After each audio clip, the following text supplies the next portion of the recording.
काया नगर के बाहरी छोर वाले मैदान में आज मेला लगा हुआ था।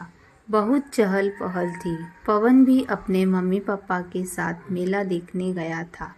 मेले में उसने झूला झूला, तमाशे देखे, पानी पूरी खाए और बहुत मज़ा किया।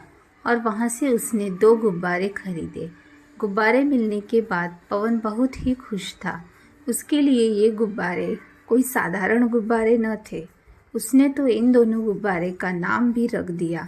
एक का नाम उड़ने वाला गुब्बारा और दूसरे का गिरने वाला गुब्बारा।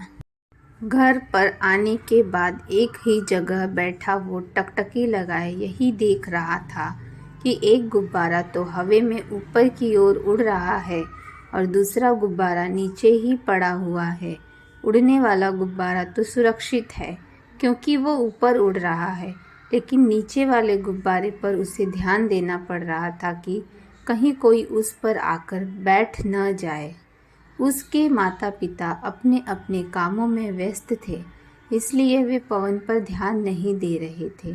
कुछ देर बाद पवन ने अपने मम्मी पापा से पूछा, मम्मी पापा, मुझे एक बात समझ में नहीं आई। उन्होंने पवन से पूछा, क्या हुआ बेटा, तुम्हें क्या समझ नहीं आया? पवन बोला, ये एक गुब्बारा तो ऊपर उड़ रहा है और दूसरा वाला नीचे ही क्यों पड़ा हुआ है?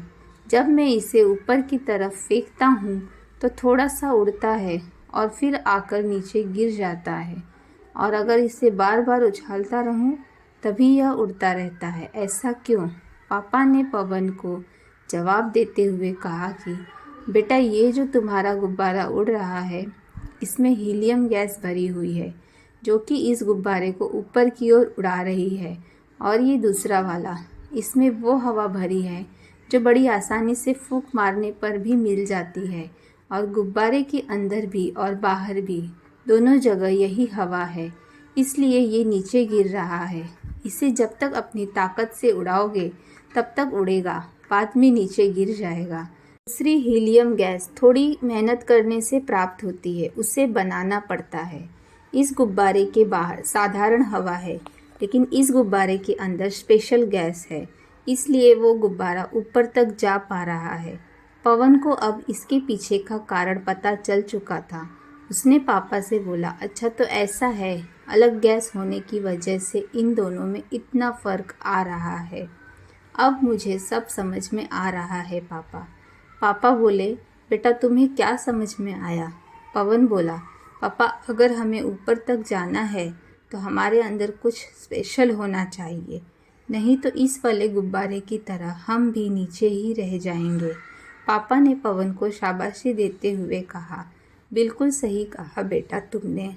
दोस्तों, आपको यह वीडियो कैसी लगी हमें कमेंट करके ज़रूर बताएं, और अगर वीडियो अच्छी लगी तो वीडियो को लाइक, शेयर और चैनल को सब्सक्राइब भी कर दें। वीडियो को अंत तक देखने के लिए आपका बहुत बहुत धन्यवाद।